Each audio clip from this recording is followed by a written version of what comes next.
Tony Kinnett. Tony Kinnett. Tony Kinnett. Tony Kinnett. Tony Kinnett. Tony Kinnett. Tony Kinnett. Host of the Tony Kinnett Cast. Let's get down to business. You're listening to the Tony Kinnett Cast on 93 WYBC. WCYTV. Here on the Daily Signal.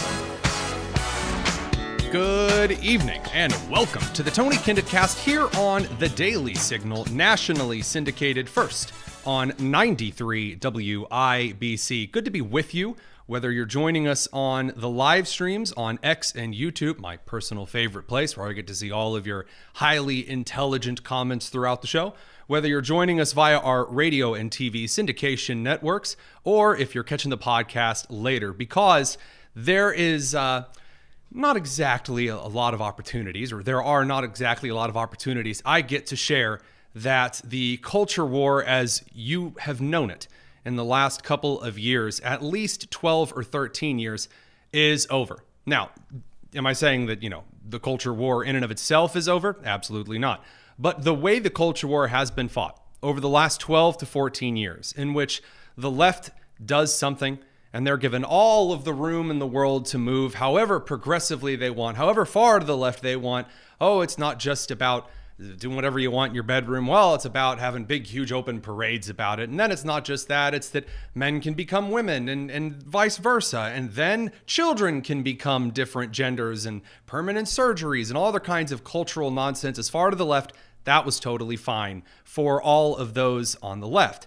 Then you had individuals on the right who continued to do the same things that they had done forever and get all of these whining, bleeding articles about how men and they're spreading their legs when they sit down on the plane or the subway, and then all of the angry scouring the Twitter messages for that one insensitive nonsense that you participated in, you evil person. And that was pretty much how the culture war went for a good long time, until everyone got sick and tired of it. When all of the suburban Karens were tossed into their wine-ridden depression after believing that if they could just Taylor Swift hard enough, then everything would be fine. It would all just be amazing and super wonderful. Not all people who enjoy Taylor Swift, but that very one particular kind of wine mom. And Donald Trump, who was supposed to be evil incarnate, wasn't. And in fact, so much wasn't that it appears that after a month of saying that he's super extra Hitler, now with half the calories and fresher taste, that super Hitler he was ruining the country, and this was just like the 1930s in Germany. So obviously, if Trump is going to show up to a Super Bowl, then apparently everyone who sees the president, certainly they're going to boo and they're going to hiss and heckle.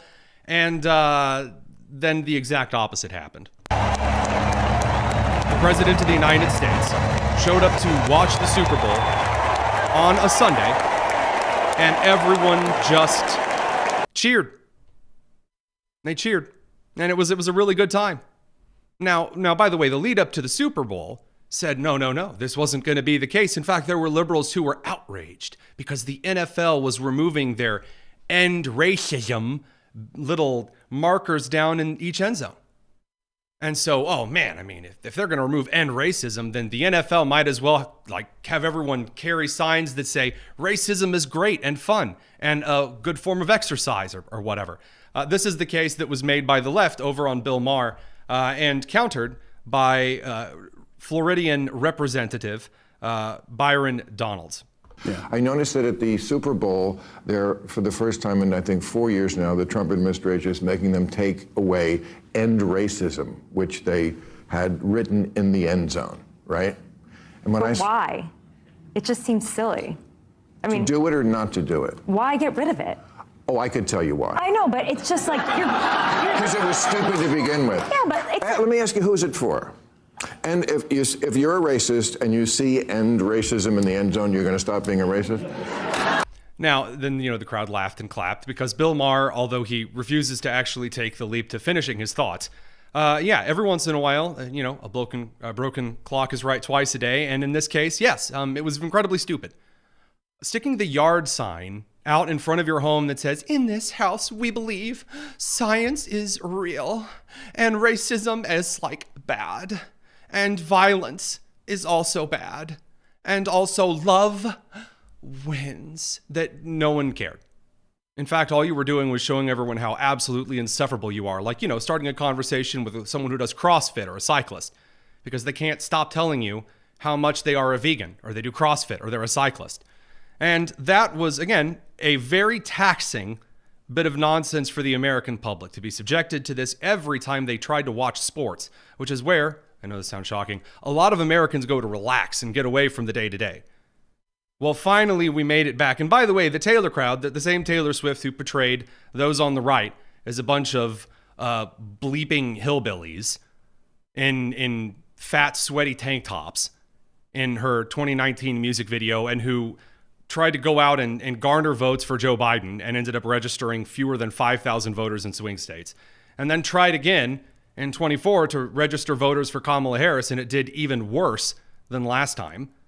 That Taylor Swift, shocker, people didn't actually want to go see Taylor Swift at the Super Bowl, and the crowd responded, well, as you'd expect.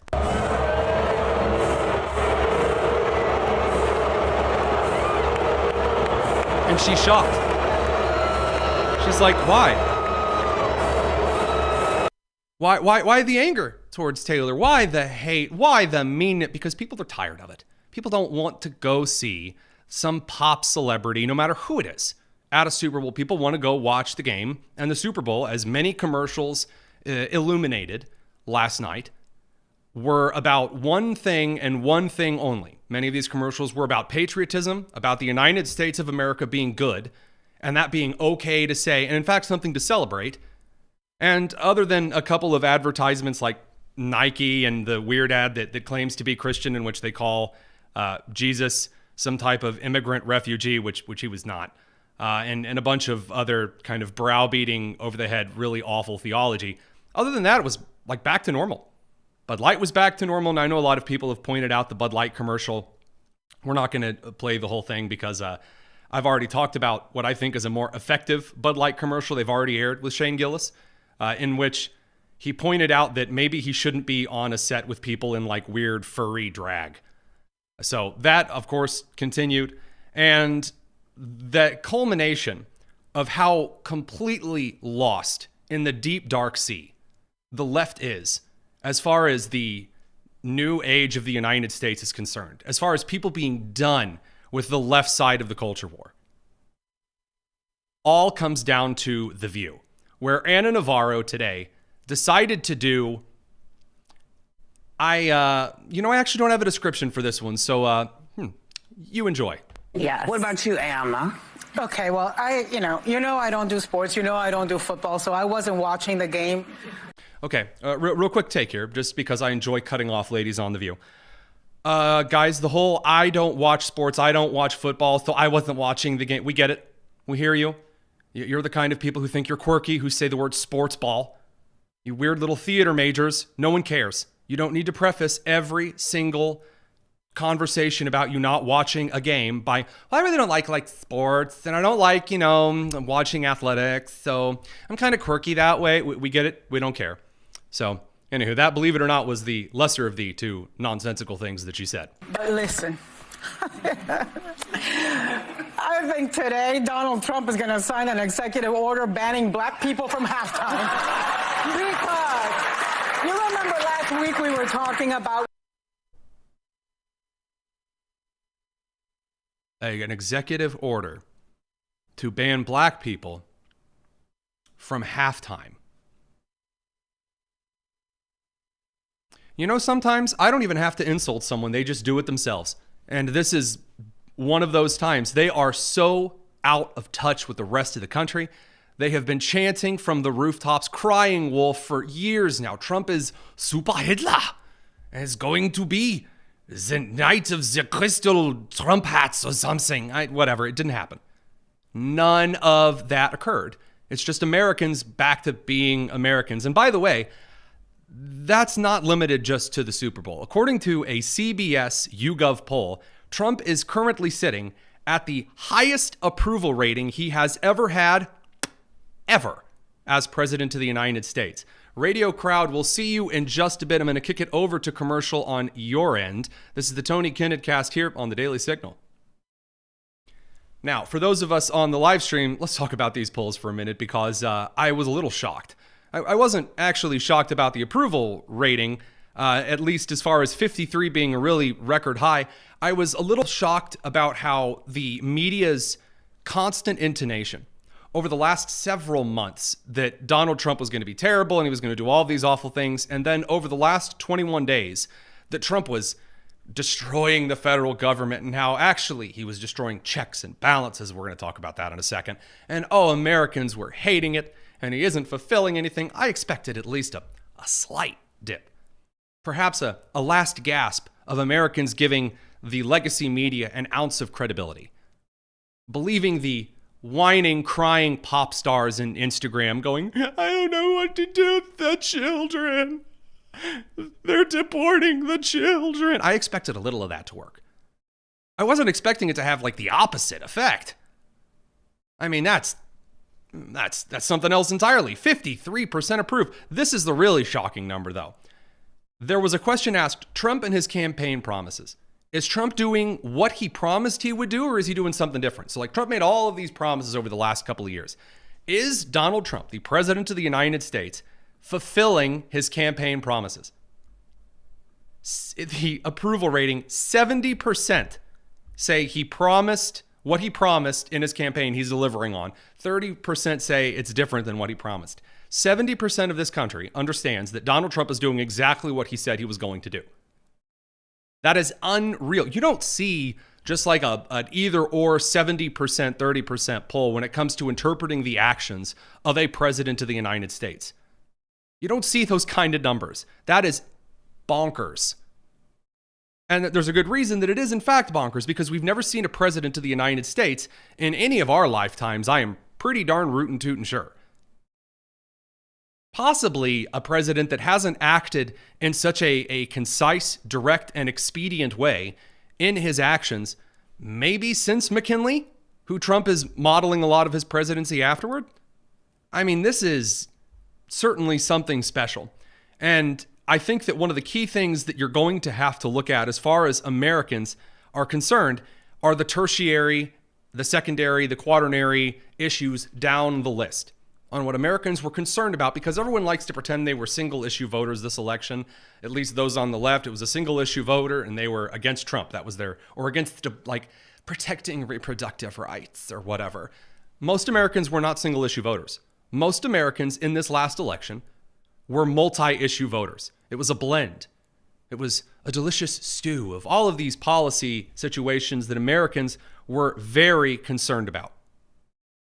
And now, when you see Trump hitting on most of that particular list, when you see the president of the United States going to town on the federal funding and corruption, doing a far better job of actually tackling the draining of the swamp than he did in his first administration. Again, things are being run far differently at this point in time. When you see Trump addressing illegal immigration, when you see Trump addressing international instability, when you see Trump addressing how the nation is viewed, when you see Trump addressing the internal issues of this country in regard to FEMA and how disaster relief is being carried out, these are things Americans were sick of seeing ignored or directly going against the grain of their interests. We'll be back in just a second to talk about how this is getting even more interesting at the federal level. It's the Tony Kinnett Cast here on the Daily Signal.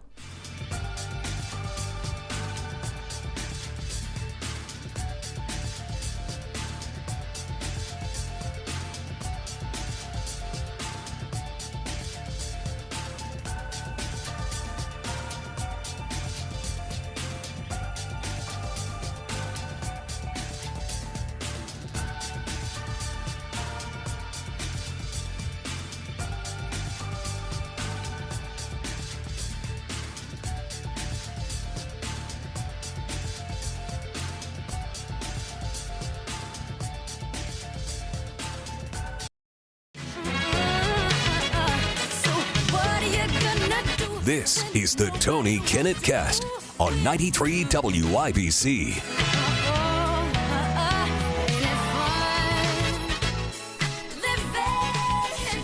We knew it was going to happen. We did. We were very well aware that if Donald Trump got into office and started using the executive orders and started utilizing his role as the chief executive, as in the one in charge of all of the federal agencies.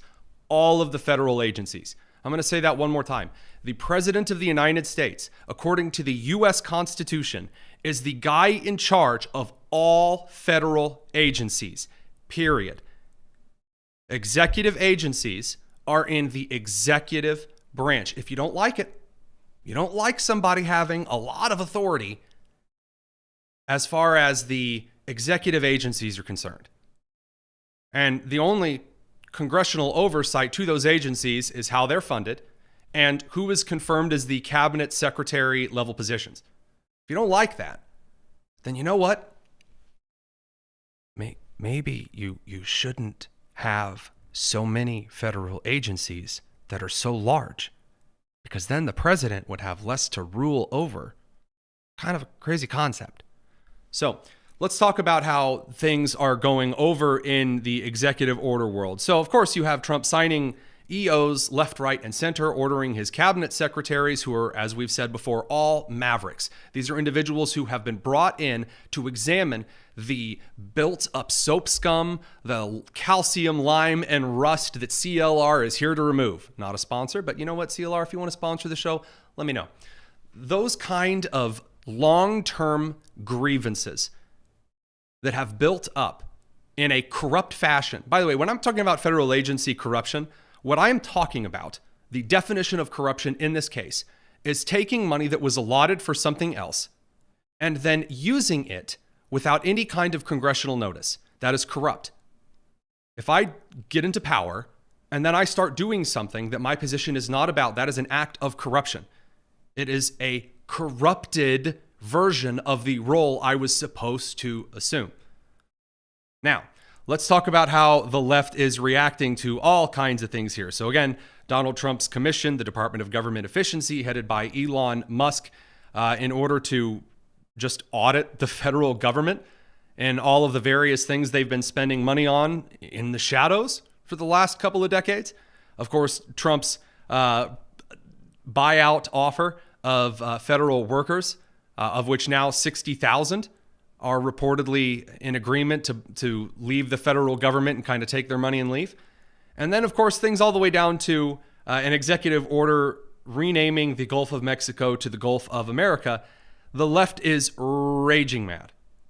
And why all the heartburn? Why is the left really raging mad about this? Well, because they're liars and they got caught.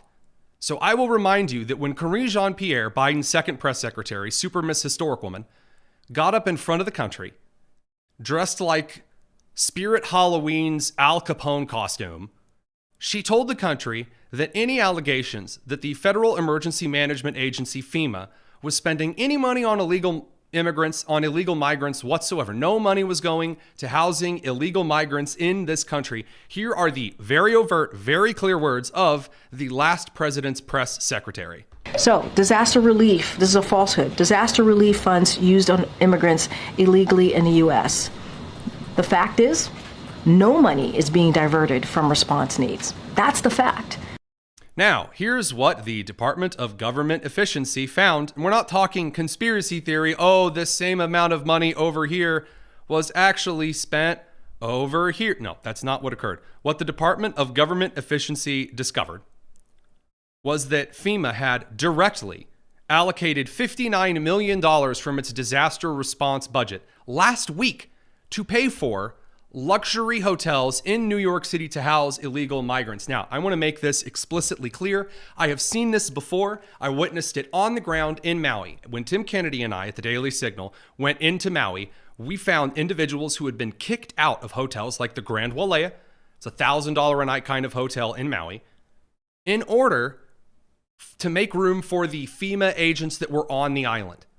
And by the way, we didn't even treat our National Guardsmen as well as we treated the FEMA agents, which gets under my skin and it just won't leave. If there is going to be a situation in which United States individuals are moved from their lodging, then at least it should be for the troops. But of course, that would violate the quartering of U.S. troops in a time of war. In a time of peace. So what does all of this have to do with how FEMA operates today? We've seen this in North Carolina. We've seen this in Florida. We saw this in Maui. Now we're seeing this again in New York City. FEMA is, for some reason, you'll just have to fill that one in on your own, folks, has decided to, against the direct order of the President of the United States and the director of FEMA, FEMA has been allocating millions and millions and millions of dollars to put individuals into fancy hotels, fancy, expensive, we're talking Kevin McAllister and Home Alone 2 at the Plaza Park Hotel kind of situations. And illegal migrants besides. And again, the Trump administration has made specific freezes on certain amounts of money being allocated to these kinds of things. So that is a very serious problem. These are the kind of problems that the Department of Government Efficiency is going in to address because the left is terrified. Because this kind of stuff makes the news now. Because people aren't watching just the local affiliate numbered television station news shows. They aren't just watching Evenings with Anderson Cooper and with Jake Tapper, who's busy losing defamation lawsuits right now. They're watching independent media. They're actually looking around, and when reports are released and posted right there that are extremely irrefutable, because the administration that is currently in power is not going, oh, that's all misinformation and a cheap fake and a deep fake and all other kinds of a bleep fake. Nope. They're right here for every single person to view. The gravy train is over. Let's talk about one of these gravy trains. The Consumer Protection Finance Bureau is an organization, the Consumer Financial Protection Bureau, is one of these agencies that is basically the awkward love child between Pelosi and Elizabeth Warren to essentially create this alternative off-the-budget money farm for corrupt corporate Democrats. And so Russ Vought, Trump's OMB director and now acting Consumer Financial Protection Bureau chief, just froze the agency in its tracks. All of its 1,700 employees are now ordered to halt work immediately. Now, here's the funny thing. Now that the agency is frozen, the Democrats are running around screaming in endless loop ad nauseum, where's the money going to come from? It currently has a $711 million stockpile. Explain to me why the government of the United States is in oodles, canoodles, and toaster strudels of debt, yet we have agencies that are just sitting around on fat pockets, whining about why they're not even getting more. It's like the fat kid in Willy Wonka demanding yet another candy bar. So what is the left doing about this? Well, the left says it's time to bring out the federal judges. So federal judges have been coming out of the woodwork all the livelong day to do all kinds of things. Out of their little federal districts, trying to freeze executive orders from the White House that have nothing to do with their district. Like trying to freeze Trump from allowing workers to take his buyout in Washington, D.C. The federal judge, which has nothing to do with how the employment between federal employees and the President of the United States is just writing out these pauses and these freezes until hearings can be had. Or like U.S. District Judge George A. O'Toole Jr. extending a freeze on that financial incentive until he rules on a preliminary injunction. You have other judges going the other way. D.C. Judge John Bates has denied an attempt to restrict the Department of Government Efficiency from accessing the Department of Labor. You have certain judges trying to block individuals from access to the Department of the Treasury. That includes possibly Secretary of the Treasury Scott Bessent, blocking him from viewing data from his own agency. It's wild. It's nothing we've ever seen before, but it is actually predictable. And radio crowd will have to let you head over to commercial. It's the Tony Kinnett Cast here on the Daily Signal. Now, why is the insanity of the federal judges worth noting here? Because a lot of these things are illegitimate, and as Vice President J.D. Vance pointed out, a lot of them are just going to be ignored. You put on X on the 9th, if a judge tried to tell a general how to conduct a military operation, that would be illegal. If a judge tried to command the Attorney General in how to use her discretion as a prosecutor, that's also illegal. Judges are not allowed to control the executive's legitimate power, and that is true. This process in the United States of president's executive orders being blocked or granted to remain on the books just because a federal judge on the right or the left doesn't like them is not how that works. Federal judges are not a branch of government. The Supreme Court is the equal part of the government in one branch to the president's executive. The judicial branch is not headed by federal judges. It is headed by the Supreme Court of the United States. So this idea that federal judges can just walk around willy-nilly granting certain injunctions and freezing this and thawing that and allowing this to go forward is not how federal judgeships in the United States were supposed to work whatsoever. And a lot of these will end up before the Supreme Court. There are now 3 separate freezes on Donald Trump's interpretation of the 14th Amendment of the United States, not to include children of illegal immigrants just who are born on United States soil, granting them full citizenship of the United States. And that is going to have to go before the Supreme Court of the United States. It is essential for this republic to survive, for the Supreme Court of the United States to clarify what authority federal judges have and what authority the President of the United States and his secretaries have. This has been a gray area for over a century that has ruined countless lives and has literally stopped the United States government in a large mud pit. Now, the libertarian side of me thinks, wonderful. I love seeing the United States federal government frozen in its tracks. However, the purpose of the United States federal government is to experience gridlock in Congress, in the passing of new laws, not in the passing of budgets, not in the passing of the executive jurisdiction on prosecutorial ability, not to impede federal courts doing this or that. And when you have massive gray areas, no one knows where to go. If you've ever led a group of elementary students anywhere down a hallway, try stopping without telling them. And you get the weird car crash accordion noise of kids bumping into each other and having no idea where to go. This is the federal government right now. Now, the left is, again, losing their marbles, freaking out because J.D. Vance said that the Trump administration is likely to just ignore a lot of these federal judge freezes. Now, as Yale Law School professor Jed Rubenfeld points out, J.D. is correct about this. His examples are correct. The executive has sole and plenary power under the Constitution. For example, commanding military operations, exercising prosecutorial discretion. Judges can't constitutionally interfere. That ain't a thing, boys and girls. That's not allowed. And the left running around in circles and going, well, they did it, so is not how a republic works, ladies and gentlemen. That is going to have to be sorted out. Now, there are, of course, the sad tears of former secretaries of the Treasury who are upset that anyone would ever want to read their receipts. We'll have to get into that another time because it's time that we discuss the international patience wearing just a bit thin. This is the Tony Kinnett Cast here on the Daily Signal.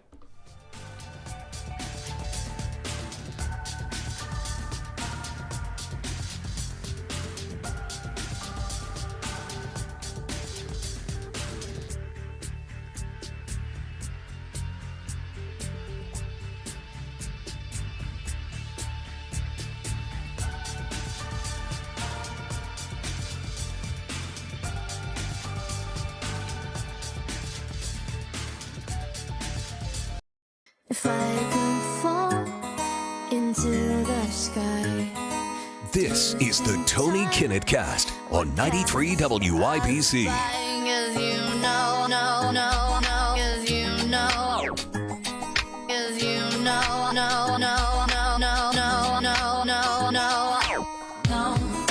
Welcome back to the Tony Kinnett Cast, where there are a few bleeding heart liberals, all the way from Greta Thunberg to the Women's March. I haven't checked in on the squad yet. Rebecca Downs from townhall.com, not only a recurring guest who we really like, I can almost guarantee we'll have a little something on the reactions from the squad members of Congress, including Pramila Jayapal, Rashida Tlaib, and Ilhan Omar, the lady who gives Somalian illegal immigrants advice on how to avoid immigration customs and enforcement illegally. The reactions to Trump's statement today, in fact, during the show, quote, if all hostages in Gaza are not released by 12 p.m. on Saturday, the ceasefire should be canceled and, quote, let all hell break loose, quote, end quote. So the president of the United States has just officially, his patience is worn thin. Why? A couple of reasons. And this is really going to be illuminating for those people who are really upset that the Israeli-Hamas war has not ended and that the Ukrainian-Russo war has not ended. Apparently, those two things not yet being a done full capitulation on one side or the other, ceasefire brokered treaty, that's apparently some kind of a black mark on Trump's presidency so far. We'll talk about Ukraine and Russia a little bit more tomorrow, given some new revelations and us, triple checking and quadruple checking the data behind it. As far as the Gaza situation is concerned, though, I'm going to tell you a little bit of a historical story, and one of my personal favorite historical stories. There was a time in this country in which the United States founding fathers gathered around a table and collectively insulted those in Europe. Now, there are, God knows, 1,000,001 reasons to insult those in Europe, but at the time, the reason they were insulting Europe that day was because the European powers, anytime the Barbary states, which were the Muslim nations in North Africa and the southern Middle East, that would cause problems by impounding European officials, the European powers would pay large sums of ransom money and then protection money to the Barbary states so that the Muslim fundamentalists in those states, not a caliphate, but a loose association of city-states with large regionals, would not impound European officials. And that really got under the skin of the United States, because there used to be this idea that the United States would not pay people for its citizens back. That was that just didn't sit well with us, that people weren't some commodity that should be freed from another country. Again, this is one of the reasons why the abolition movement became such a strong voice from the North.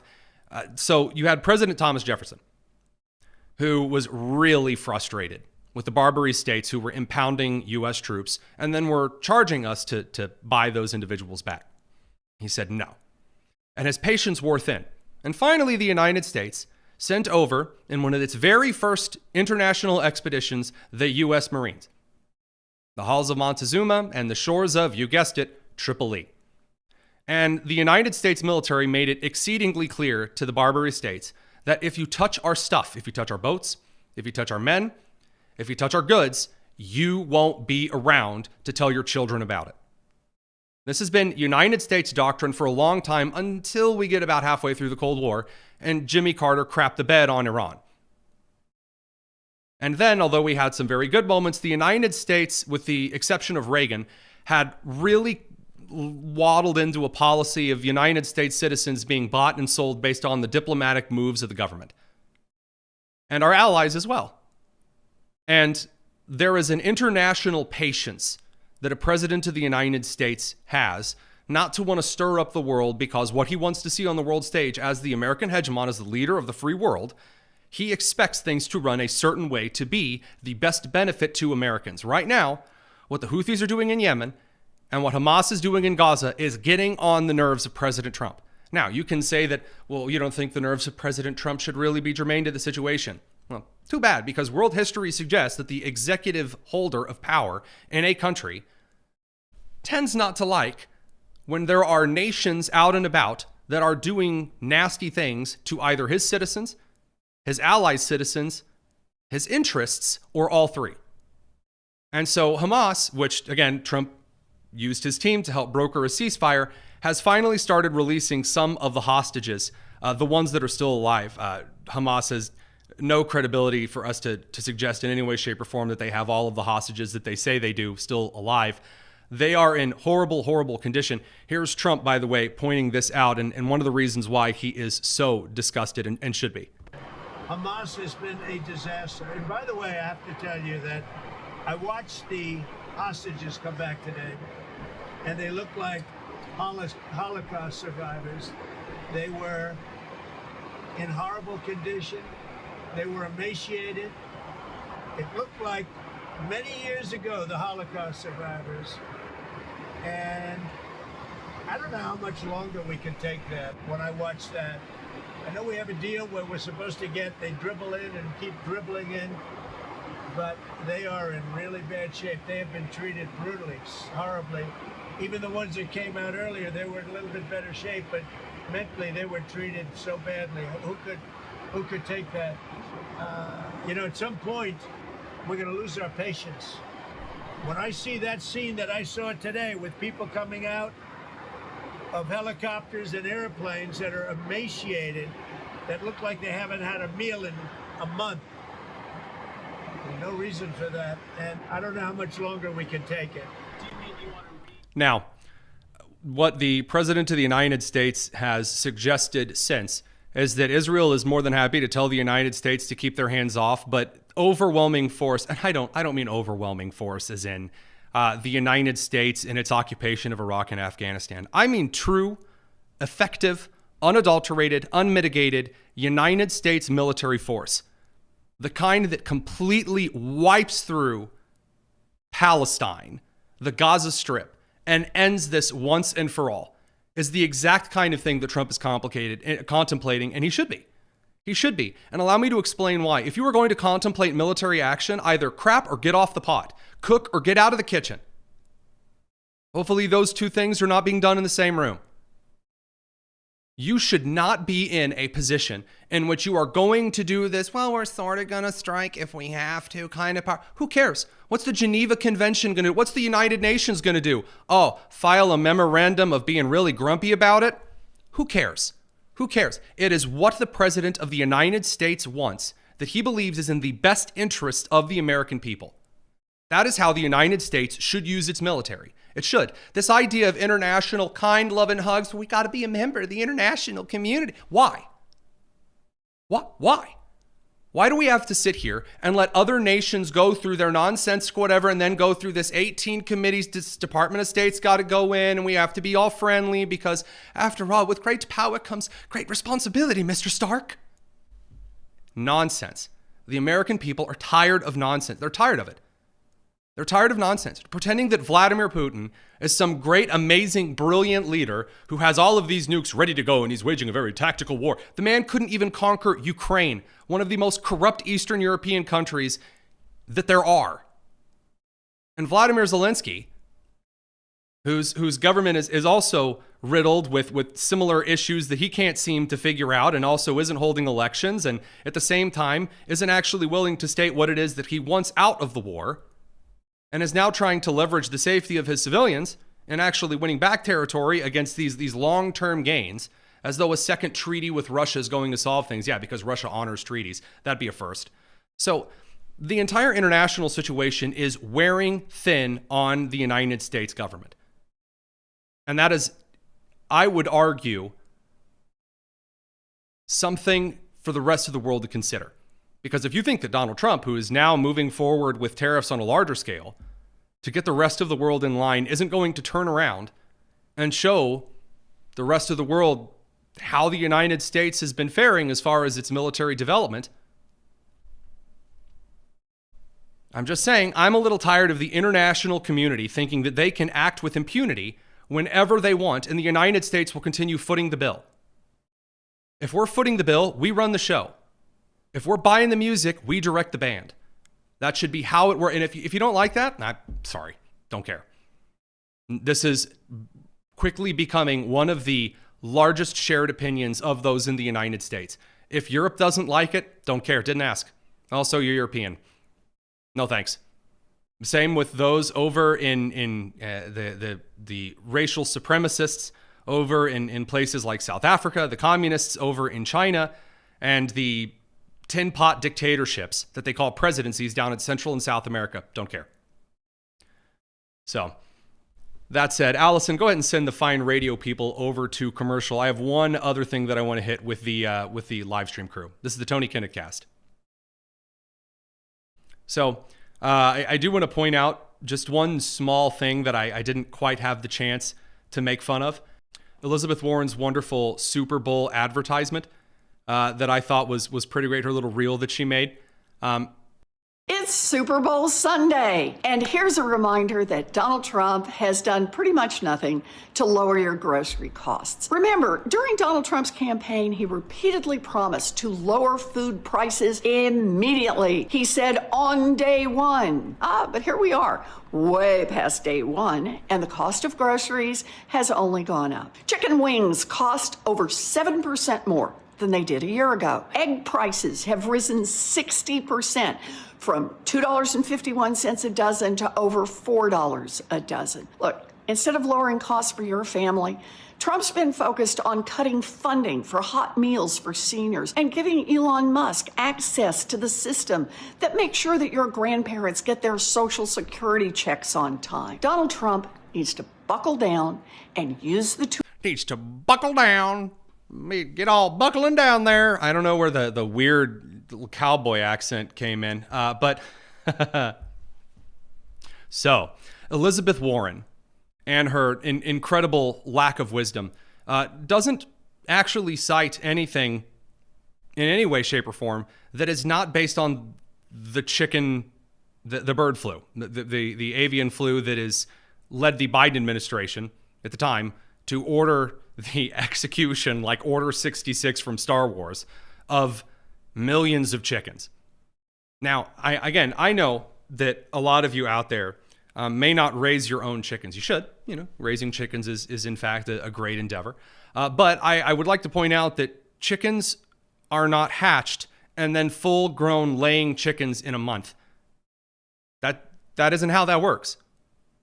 That's not how that works. In fact, if you're going to really go after Donald Trump, you want to go after like the steel and aluminum tariffs, which he brought into play today, you can talk about the economic ramifications of whether a tariff is effective economic policy instead of just a diplomatic strong arm.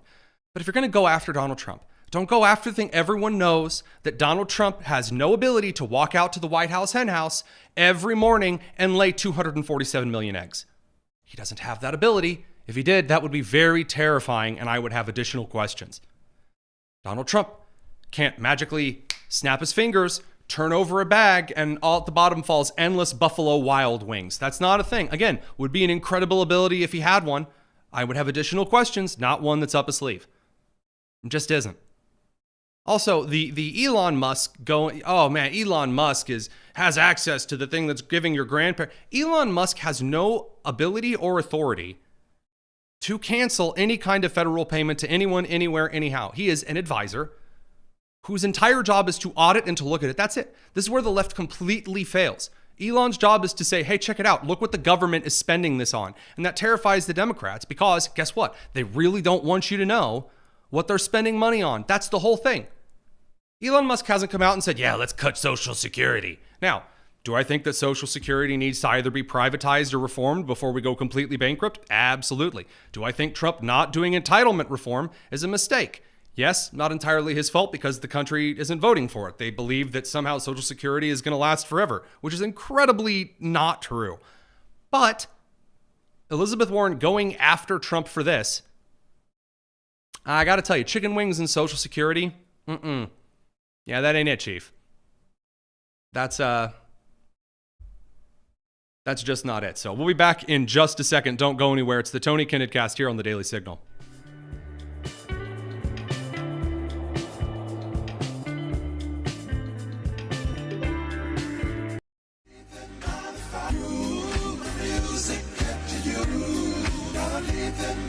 This is the Tony Kinnett Cast on 93 WIBC. A little bit more on the quick news roundup side of things. Good evening. Welcome back to the Tony Kinnett Cast here on the Daily Signal. Whether you're tuning in via the radio side, whether you're tuning in via the TV, the live streams over on X and YouTube, or of course the podcast du jour.